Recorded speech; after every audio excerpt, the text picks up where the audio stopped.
kesimpulan yang tadi telah diambil oleh Bapak Presiden, yaitu formatnya adalah pembatasan sosial skala besar yang mengacu kepada 3 dasar, yaitu Undang-Undang Nomor 24 Tahun 2007 tentang bencana, Undang-Undang Nomor 6 Tahun 2018 tentang kesehatan, dan Undang-Undang Nomor 23 Tahun 1959 tentang keadaan bahaya. Dalam hal ini adalah darurat sipil. Kemudian dapat dipastikan bahwa pemerintah dalam hal ini negara tidak mengikuti apa yang telah dilakukan oleh sejumlah negara yang ternyata juga tidak efektif dalam mengambil kebijakan dan justru menimbulkan dampak yang baru.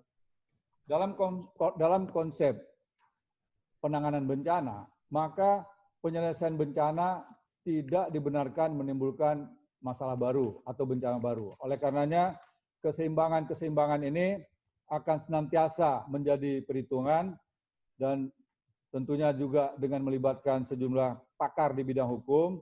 Selanjutnya nanti akan diterbitkan Perpu dalam waktu dekat ini.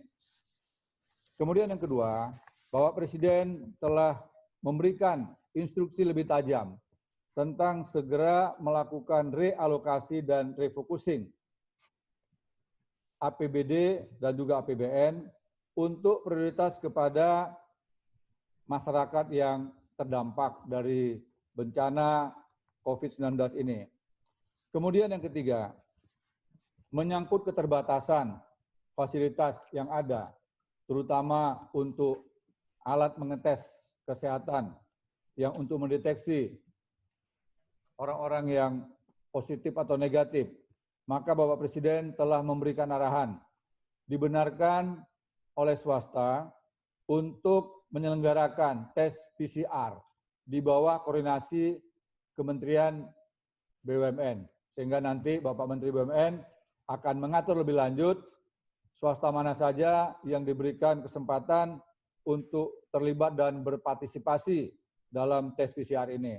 Mengingat keterbatasan dari laboratorium dan lembaga penelitian yang ada di daerah, maka solusi yang bisa dipercepat adalah melibatkan swasta secara maksimal, tentunya dengan SOP dan standar kesehatan yang telah ditentukan oleh Kementerian Kesehatan.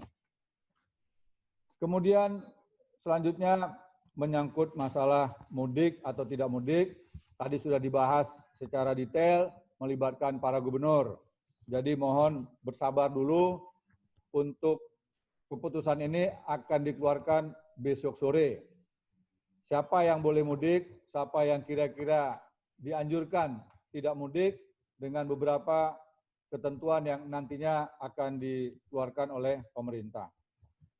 Kemudian yang berikutnya lagi, pemerintah memastikan ketersediaan kebutuhan bahan pokok di seluruh daerah, termasuk juga fasilitas-fasilitas kesehatan yang dapat mendukung terpenuhinya kebutuhan masyarakat, antara lain masker, hand sanitizer, dan juga disinfektan.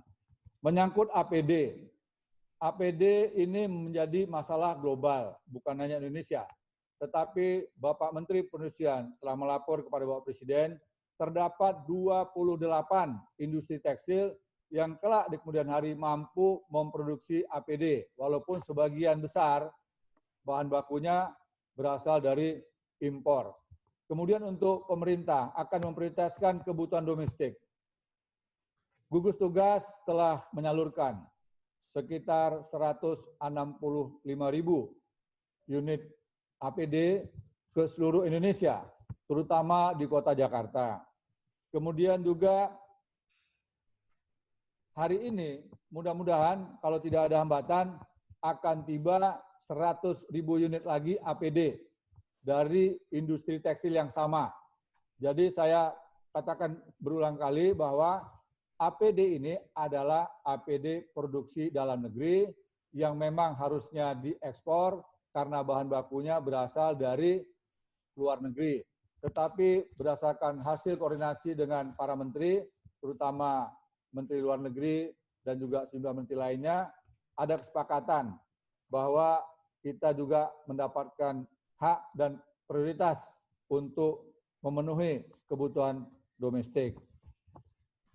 Kemudian yang berikutnya lagi, bahwa sejumlah warga masyarakat telah kembali ke kampung halamannya. Bapak Presiden mendapatkan masukan dan usulan dari sejumlah menteri. Beliau menyetujui bahwa setiap kelurahan sebaiknya membuat dapur-dapur umum, terutama nantinya untuk menampung warga masyarakat kita yang kembali ke kampung halamannya. Dibutuhkan kesadaran kolektif untuk meningkatkan rasa gotong royong. Dari awal, gugus tugas telah membangun sebuah kolaborasi pentahelix berbasis komunitas.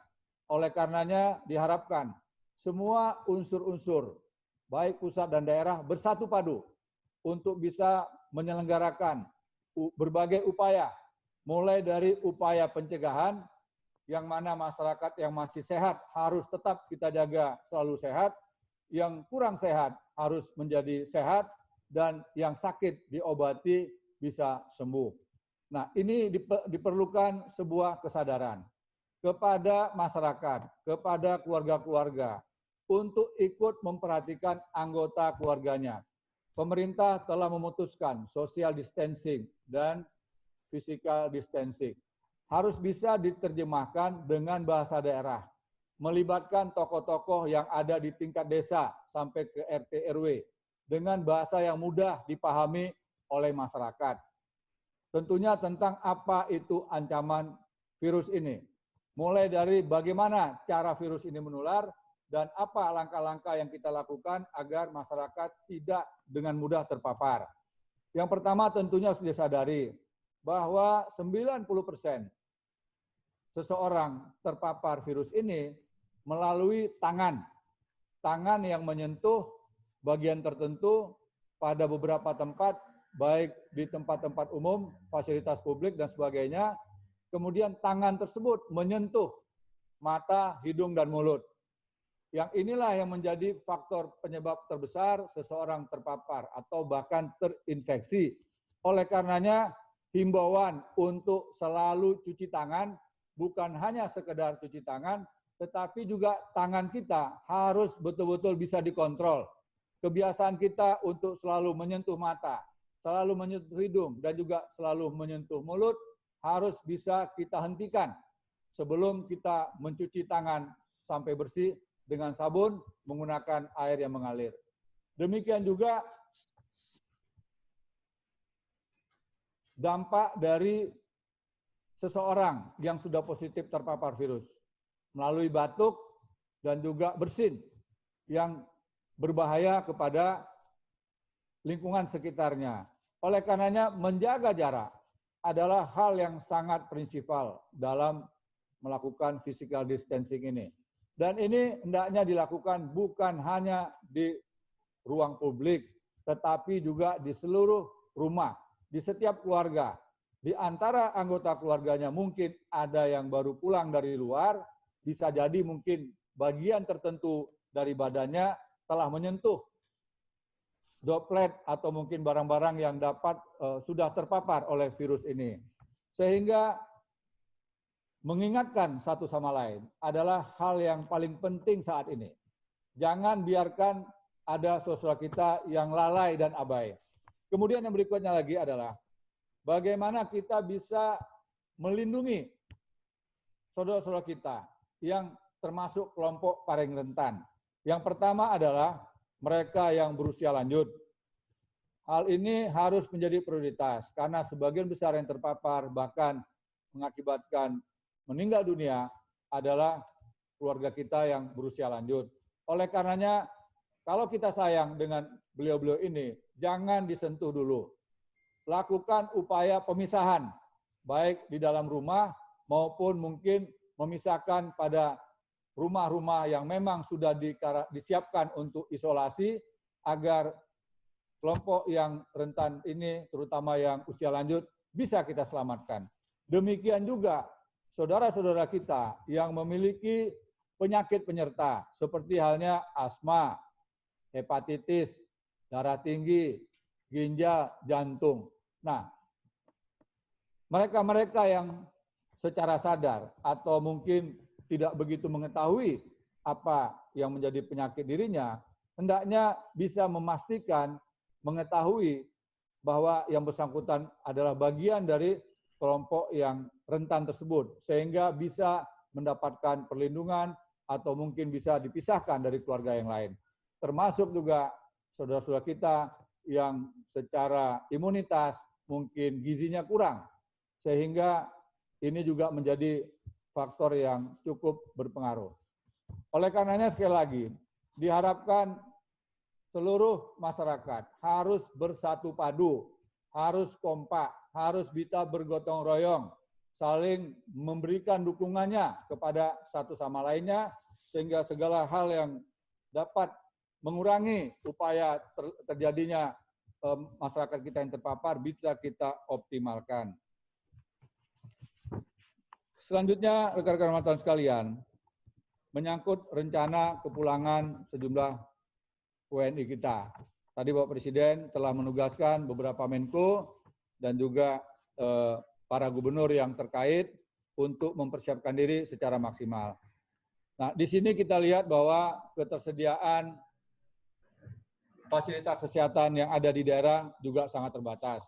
Saya selaku Kepala Gugus Tugas berharap kepada masyarakat, terutama di tingkat kelurahan dan desa, hendaknya bisa menyiapkan beberapa rumah warga yang secara sukarela berkenan menyumbangkan atau mungkin meminjamkan rumahnya tersebut untuk menjadi tempat isolasi mandiri atau karantina rumah bagi sejumlah saudara kita yang kembali dari luar daerah maupun dari luar negeri nantinya.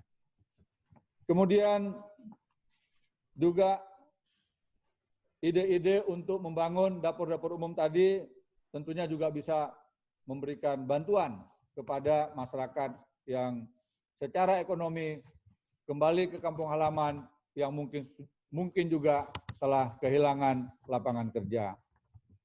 Kemudian Bapak Presiden tadi telah mendapatkan laporan juga dari sejumlah gubernur dan juga sudah direkomendasi oleh Bapak Menteri Kesehatan tentang pentingnya screening door-to-door yang dilakukan oleh petugas puskesmas. Oleh karenanya, sekali lagi, diperlukan kerjasama yang baik oleh segenap komponen masyarakat.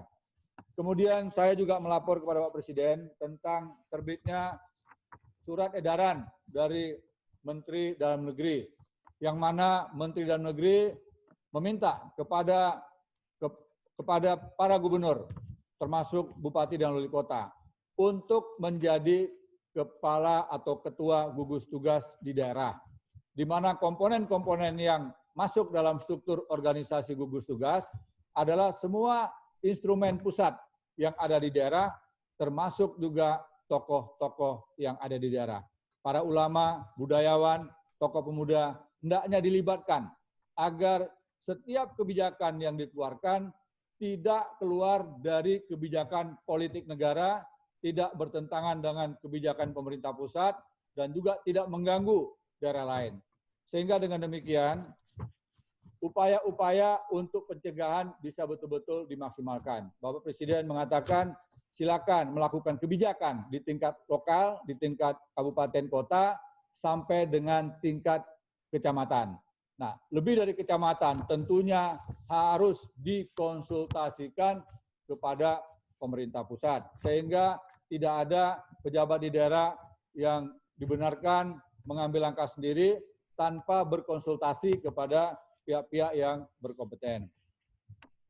Kemudian yang terakhir sebagai himbauan bahwa virus ini belum diketahui kapan akan berakhir, walaupun sejumlah pakar dan juga dari pimpinan lembaga sudah melaporkan kepada Bapak Presiden tentang prediksi.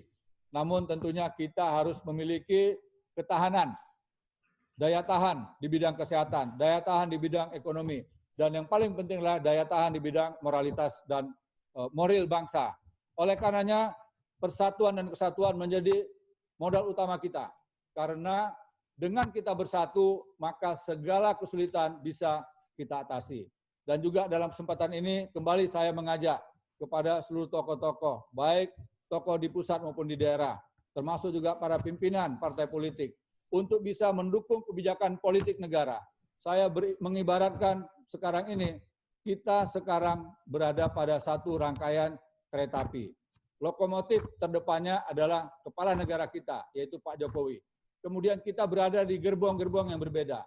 Manakala di antara gerbong itu ada yang terjatuh, maka bisa jadi gerbong yang lain pun akan terguling. Demikian juga kepada kawan-kawan media. Mohon kiranya bisa mendapatkan berita yang positif, berita yang objektif, serta juga berita yang dibenari, yang diyakini kebenarannya. Janganlah mengambil berita yang belum diyakini. Kenapa demikian? Karena salah satu penyebab dari seseorang mudah terpapar adalah imunitas tubuh yang rendah.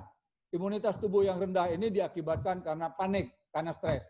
Oleh karenanya, peran media di sini sangat penting, sangat menentukan.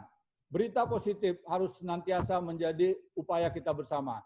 Tanpa bantuan kawan-kawan media, rasanya kita juga akan merasakan kesulitan. Oleh karenanya, sekali lagi menghimbau, mari kita bekerja sama, mari kita bersatu. Kita gunakan kolaborasi pentahelix berbasis komunitas, termasuk kawan-kawan media yang juga menjadi pahlawan-pahlawan kemanusiaan ketika media bisa menyampaikan pesan-pesan positif sehingga warga negara kita bisa terhindar dari terpaparnya virus ini. Karantina wilayah ini menjadi kewenangan pemerintah pusat. Ya, kita mengenal ada beberapa bagian tentang karantina kesehatan, mulai dari karantina rumah sakit, dan juga karantina wilayah. Nah, kalau dengan karantina wilayah, ini kalau tidak salah Undang-Undang Nomor 6 Tahun 2018, dan pasalnya itu ada pasal 55 kalau tidak salah saya, kalau salah mohon maaf, bahwa pemerintah berkewajiban untuk memenuhi kebutuhan dasar masyarakat yang dikarantina. Ditambah lagi dengan kewajiban pemerintah untuk menanggung biaya hewan peliharaan. Jadi dua faktor itu, ya. Kemudian juga berkaca kepada sejumlah negara yang telah memutuskan lockdown atau karantina wilayah, ternyata juga gagal. Justru menimbulkan masalah baru, sehingga terjadi penumpukan masyarakat dengan jumlah yang sangat besar, sangat banyak, dan kalau 1-2 orang di antara mereka ada yang sudah terpapar, bisa dibayangkan betapa banyaknya warga yang tadinya negatif bisa menjadi positif. Jadi sekali lagi, bagaimana pemerintah pusat dalam hal ini negara betul-betul hati-hati, betul-betul memperhitungkan segala aspek. Tidak hanya cukup menyangkut masalah kesehatan, tetapi juga banyak faktor. Oleh karenanya, saya berharap dan mengajak kepada semua komponen bangsa, apabila pemerintah nantinya memutuskan, dalam ini Bapak Presiden sebagai kepala negara, marilah kita mengikuti kebijakan politik negara. Jangan lagi ada pilihan lain dari kita. Karena kalau semua orang mau menyampaikan aspirasinya dan juga nanti diikuti dengan masyarakat yang juga ragu-ragu, maka tidak ada kesatuan. Padahal sekarang ini yang dibutuhkan adalah kesatuan komando. Kita hari ini seperti layaknya berperang, menghadapi bencana non-alam. Tidak ada satupun negara di dunia kali ini siap menghadapi bencana non-alam ini. Pandemi global, virus corona, COVID-19. Sekali lagi, tidak ada satupun negara. Jadi kalau ada 1-2 yang kurang, tolong jangan terlalu dicari-cari kelemahannya. Marilah kita bangun narasi saling menguatkan. Marilah kita saling memperkuat mendukung satu sama lainnya. Sehingga besar harapan kami kita bisa bersama-sama melalui masa-masa yang sulit ini. Gugus tugas sendiri tidak terdiri dari unsur pemerintah, tetapi gabungan. Ada unsur TNI, Polri, dan juga dari banyak pihak. Ada ulamanya, ada budayawannya, ada senimannya, dan ada juga tokoh-tokoh mudanya. Jadi kami bergabung di sini dari seluruh komponen masyarakat. Oleh karenanya, sekali lagi, kita harus bisa membangun kolaborasi Pentahelix berbasis komunitas. Mari kita tunjukkan tanggung jawab kita dalam mengimplementasikan semangat Pancasila, gotong royong. Termasuk juga bagaimana kita meningkatkan kesadaran bela negara sesuai dengan pasal 27 Undang-Undang Dasar 1945. Kemudian menyangkut masalah door to door di daerah ya. Bapak Menteri Kesehatan tadi sudah melapor kepada Bapak Presiden akan diatur sedemikian rupa bagaimana metodenya. Protokolnya sedang dalam proses, mungkin hari ini bisa selesai, sehingga nanti setiap puskesmas memiliki mempunyai SOP, memiliki tata cara yang benar, supaya nanti masyarakat yang dikunjungi pun tidak ada yang keberatan. Kemudian juga perlu ada komunikasi publik yang baik dengan tokoh-tokoh yang ada di daerah, sehingga gerakan ini, kesadaran ini bisa mendapat dukungan dari banyak pihak. Kemudian yang ketiga, menyangkut masalah sosial safety net, bagaimana kesiapan pemerintah pusat, dari mana anggarannya diambil, berapa nilainya, kemudian berapa lama waktunya, mohon nanti Ibu Menteri Keuangan bisa ditanyai, tapi yang jelas pemerintah pusat sekarang ini akan memberikan prioritas anggaran belanja negara APBD untuk fokus menangani COVID-19, termasuk juga prioritas kepada masyarakat yang terdampak. Kemudian menyangkut masalah darurat sipil, apa konsekuensinya, kemudian bagaimana pembatasan sosial dan aturannya, kemudian apa pertimbangannya.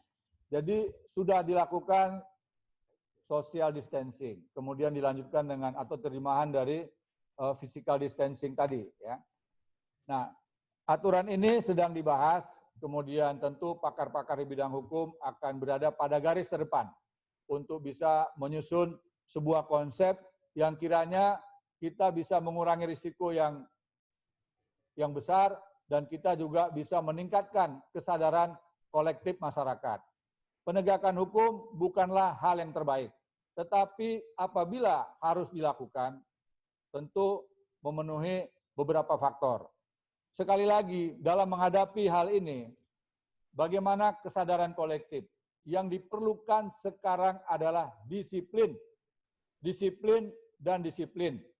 Tanpa disiplin pribadi, tanpa disiplin kolektif, makanya mungkin saja kita akan kewalahan.